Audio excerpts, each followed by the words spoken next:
Hello, avid readers, book nerds, and casual observers, and welcome to the Read Along brought to you by the Lit Round Table. I'm Joseph. And I'm Anna, and today we're talking about The Light of the Midnight Stars by Rena Rossner. All right, new book. New book, yes. Very exciting. Yeah, so this is part one where we go through the...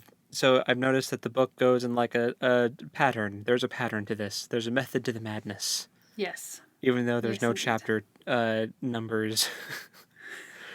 So this is like, it goes through each sister, POV for each sister, and then a little like excerpt thing.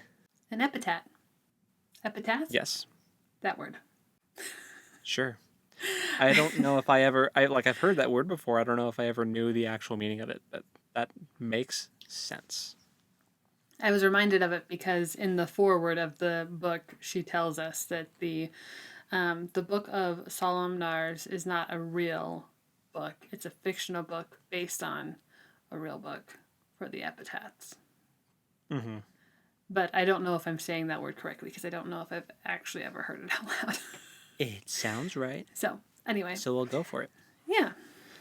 So yeah, we get to talk about the first section, which is kind of the intro, and then each of the sisters, Sarah, Lavana, and Hannah,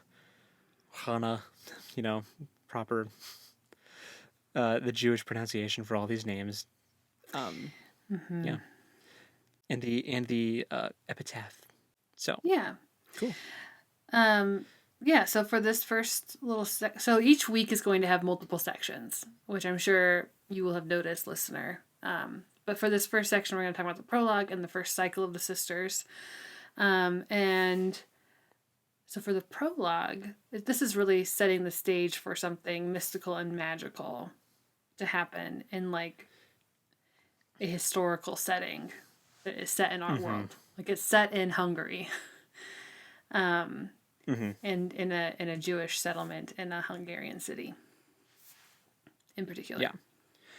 And I will just say I appreciated the setting dump right off the bat, which we were missing in the last book.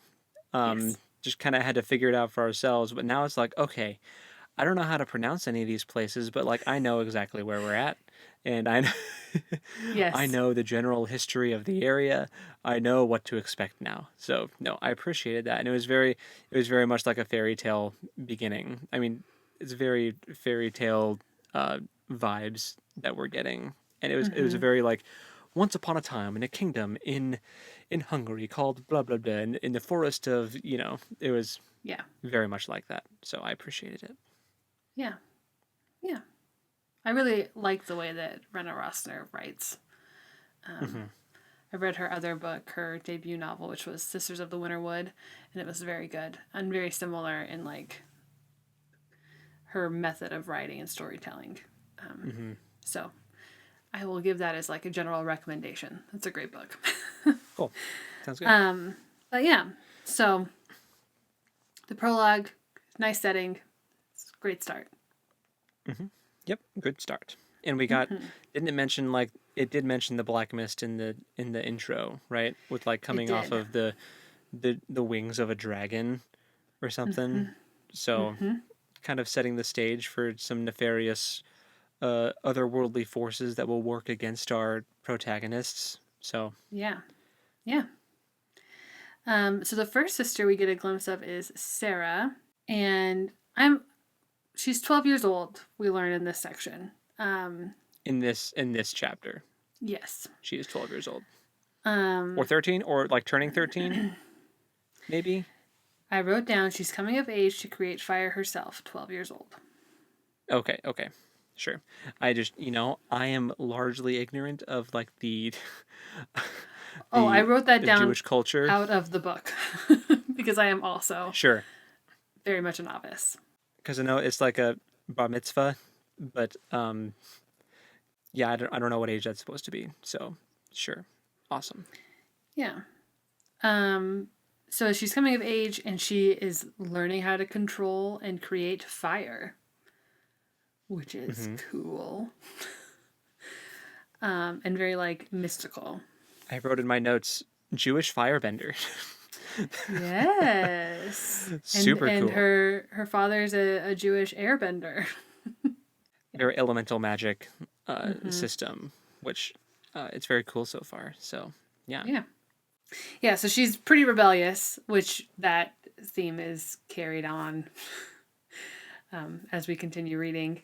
But she really likes that she's Hmm. earning her mother's respect and like being able to firebend, which I think is going to be an important element as we continue. And then there's a really weird moment, a couple weird moments. She hugs Grandma, who's called Nag Mama, which I'm probably Yeah. saying wrong. So yeah, she hugs Nagmama, right? That's like, Yeah, I'm was just that the spelling? yes, yes, It was like grandma. it's Grandma, Yeah. but yeah, mm-hmm. And get some wacky, gross, icky vibes off of grandma, which I find odd. Yeah, Like yes, normally you agreed. hug grandma and you're like you're hugging grandma and you're like, grandma, yay, but Warm fuzzies, but no, it's like dark and rotten yeah. and like death.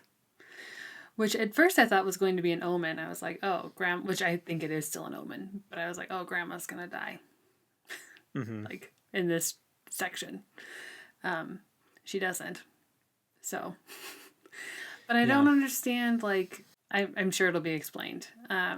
Why, like, Ima, who's mom, isn't picking up on this, and maybe she is, and she just isn't talking about it.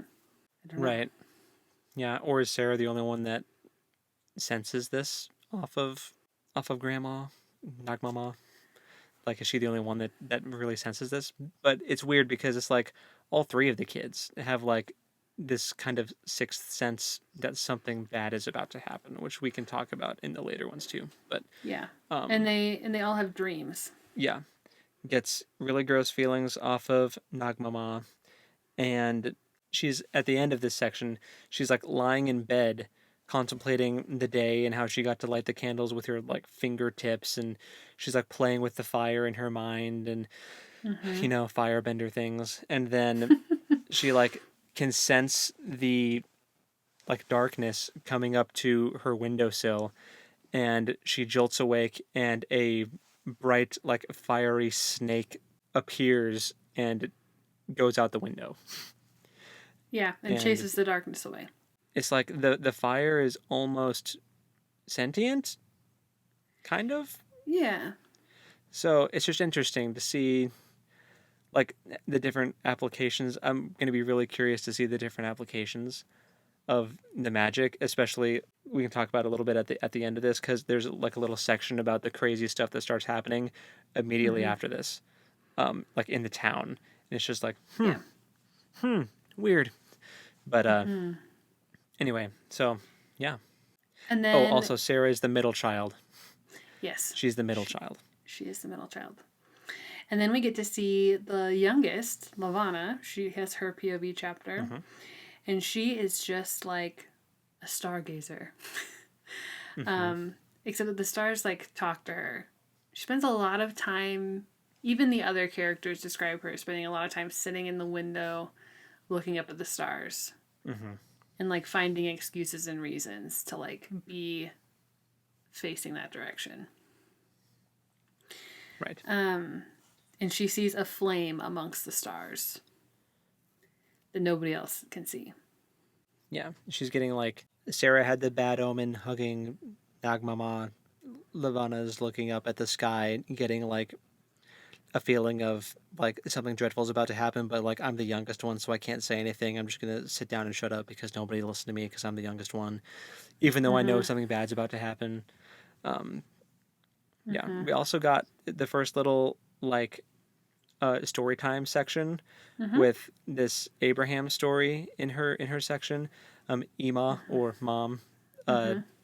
reads her a story about Abraham and how he got thrown in a furnace by Nebuchadnezzar and survived, No, and by King Nimrod.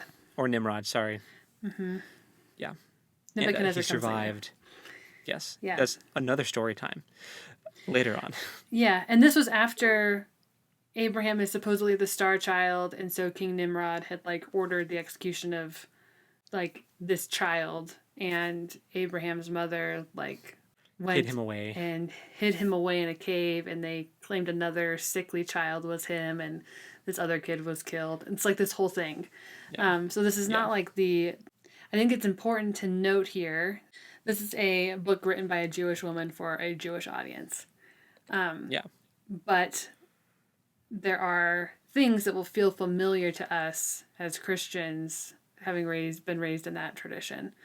But there's like very specific kind of literature that the Jewish people engage in, and that is the retelling or like expanding of biblical stories in a way that is unfamiliar to like our tradition. But it's very fun to engage with it here. So Yeah. And it's my understanding that it's much more like expansive. Like the Jewish texts, like there's volumes and volumes like yes, that they source through, and so they've got, I'm sure, like the information that they pull from for stories, like stories about Abraham, is so much more than we have ever heard right, in the yes, Christian tradition. So right, so yeah, because all pretty much all the stories that were talked about had like similar themes to stories that we grew up with, but they just had slight differences. Like later yeah, on, there's a story that's kind of like Shadrach, Meshach, and Abednego getting thrown into the fiery furnace, but the names were swapped out, and it was like a different. Well, they might be the same three, but just the names were different, and so yeah, it's just. But there's a theme, it seems, of people who won't submit to rulers getting thrown into furnaces, and yes. I do believe that will continue to be an element here, yeah, as it has been an element for the Jewish community. yeah. But coming out, like surviving the ordeal and coming out stronger for it is also a theme. So, anyway, little tangent, Well, but yeah. Sorry, I just thought it was worth mentioning that no, yeah, for you sure. know if you're reading along with us and you're coming from a like Christian background like we have, some of these are going to be you'll be like, this is like just kind of like a story I've heard before, but Hmm. a little different. So, and then this little section ends with Abraham telling King Nimrod to worship the creator of the heavenly bodies. Because Nimrod's like, oh, you survived the fire, we're going to worship you. And Abraham's like, no, don't worship me.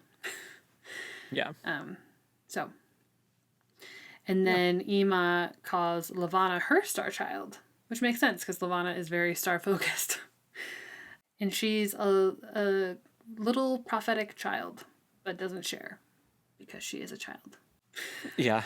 Well, I think partially it's because she thinks that no one will listen to her because she's the Yeah, youngest and she's a kid, right. And it's her place to be quiet and. right? But yeah, so that's Lavanna, and then we cap it off with Hannah, who is the oldest child, and uh, she's just a little gardener, Yeah, and she's like little a earthbender. scribe for her dad. Yeah, she's like the swamp bender people though, with like the vines, like, Yes. which I think they were water benders actually. Anyway, uh, This isn't it's it. not Avatar, No. but anyway, it's just like whenever there's elemental magic, I always think like Avatar, the Last Airbender. But anyway, so yeah, Hannah, she's the oldest child. She's a gardener. She she also does like scribe work for her dad. She writes everything down for him. And yeah, she's just Yeah. kind of she's got, I don't know. You're the oldest sibling in our family. Was this accurate? Was this a good portrayal of? I think yeah, I think so. She notices that her parents are writing everything down, and so she's like thinking that this is something that adults do, and it must be important. So her entries are more like journal entries in that way, where she's like telling us things, and then she'll get distracted and go on little tangents, and then be Right. like, "Oh yeah, but the point was that I was making this list," and then she'll get back to it. So she's very like attuned to what the adults in her life are doing. She Hmm. also it feels very called to explore outside the walls of the village, which I think is really interesting because we also learn that she was born outside of the village and brought into it. So I'm curious if her like desire to explore is because she is not from the village originally, but she doesn't Yeah. remember the outside. And like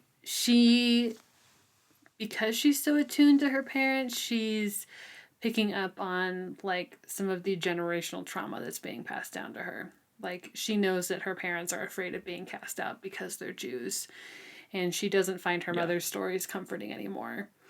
And She's like, I don't want to be a wandering Jew. Like that right. that whole sentiment of like being Mm-hmm. ostracized and like looked down Mm-hmm. upon. Yeah. Yeah. So the really interesting thing about her to me is she's got this kind of dichotomy in her, which I totally understand and relate to, where Mm-hmm. she wants to get out and she wants to explore, but she really wants to lay down roots and feel grounded and home and safe. So like she wants to explore, but wants a home base. Um, Mm-hmm. and as she's like in her garden, she's noticing darkness in the plants, and so she'll like touch the plant and send the darkness away. Yeah. She like gives it a blessing for like more water, Mm-hmm. and she'll untangle the weeds and the vines and get the black splotches off from like the rose stems and on the underside of the leaves of some of the plants, and it's just so like the black mist is already like It's already working its coming. way Mm-hmm. in. Yeah. And she can tell that something is wrong. She doesn't Yeah. know what it is, but something is wrong. And she's also allowing the wild strawberries to grow towards her bedroom, even though it is disconcerting to her. But I don't really know why. Because she can like tell the plants where to grow otherwise, but she's leaving the wild strawberries alone. So I think that will be a. I'm keeping an eye. I'm keeping an eye out for things that could be metaphors Yeah. or allusions later on, because I am familiar with Rena Rossner and she's very good at that. So Hmm. here's a word to you. Keep an eye out for little things that might come back. Yeah. Yeah. For sure. But that Awesome. wrapped up this first little Yeah. section. And then we get our first epitaph from the Book of Solomonars, however, I forget the spelling, but I think it's the fake book based on a Solomars. the fake book based on a real Solomars. book. Yes. Um, The introduction. right. Which honestly couldn't really tell you what it said. I don't really remember either. Um, I never like retain those things very well. They remind me of, okay, this is bad. This okay, but this is just my generation and like my upbringing with like video games and stuff. It just reminds me of a loading screen paragraph in a game, like oh, something that they would flash up for just like quick lore dump, quick backstory thing. Like you don't have to read it to enjoy it, but it's just if you want to appreciate the like the lore and the backstory more, like Skyrim loading screens. That's what that kind of thing reminds me of. But I should hmm. probably, since you're talking about how she like lays these things early to like pay off later, I'm like I should maybe pay attention to the epitaphs. Um, yeah, I don't particularly remember this one except that it's basically I think it's just the introduction and it's telling us like, hey, we're writing these things down because they're important and they need to be remembered. Hmm. And I'm afraid that they're going to Sure. be forgotten. So, Yeah. But the thing after the epitaph is the cool thing in my opinion, where it like goes on a little spiel about like nobody saw the bright snake made of light slither out of the window and chase the darkness away and roar like a dragon at the encroaching black mist.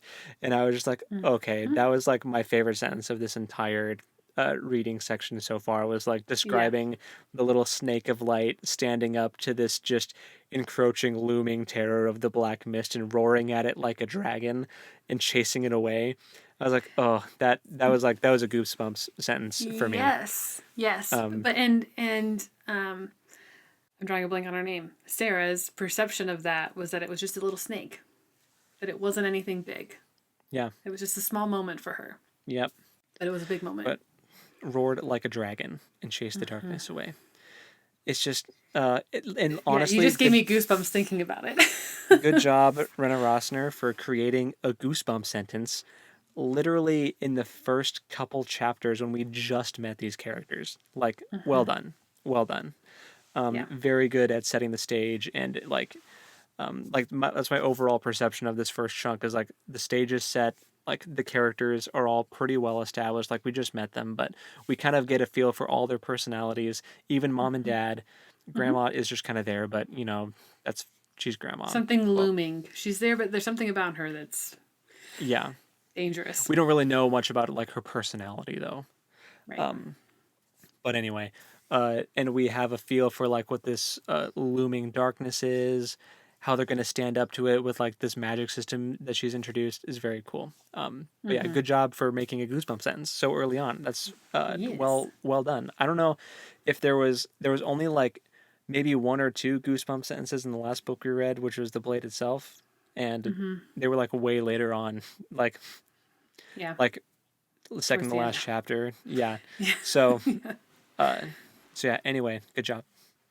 Yes. Yes. I already feel less lost in this book than I felt in the blade Yeah, I think. itself. Well, In some again, ways. part of that In part some of that ways. is because this adheres to like the more traditional fairy tale storytelling, which we're Mm-hmm. familiar with already. We already got to see the setting right away in the beginning, which is good, but it was still done in a good way where like it was very whimsical and magical and like kept you engaged and entertained. But all it took was Mm-hmm. like a page and a half. That's all it took to get us introduced to the setting and make the story that much easier to follow. Um, Yeah. so yeah, Totally. but I forgot what we're talking about is a little section after the epitaph where it talks about some of the wacky stuff that starts happening in the town after the fire snake chases away the darkness. Like Mm-hmm. sweaters start unraveling themselves and foxes start like standing up on hind legs and doing not very fox-like things, and like weeds are getting tangled, and like it touches on like all the different powers of the kids. Like the Mm-hmm. owls start swooping up at the moon instead of down on the fields, and it's like it touches on each of Yeah. them. Which we don't even know yet and when we read that part that Sarah is a very gifted weaver. We learn that in the next Right. section.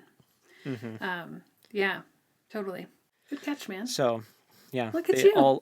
all three of the kids are represented with the wacky stuff that starts happening in town, and the Mm-hmm. plants start like dying, and you know Yeah, yeah. There's a whole um, whole thing happening there, but but now it's established that the black mist is here now, and they were like, well, we didn't really notice. We thought that it was just the temperamental weather. Didn't notice that it was like evil, and now it's yeah, here and it's too late. So yeah, but yeah, that's yeah, it for this section. So catch us in the next one, and we'll talk yeah. about the next section. So, Yep. but it's been good, great first installment. I think so. Yeah, go watch that because that is now up at the time of you listening to this. We will have uploaded both of them, so go check it out. But either way, regardless, until next time, go read something cool. And we'll talk at you next time. Later. Bye.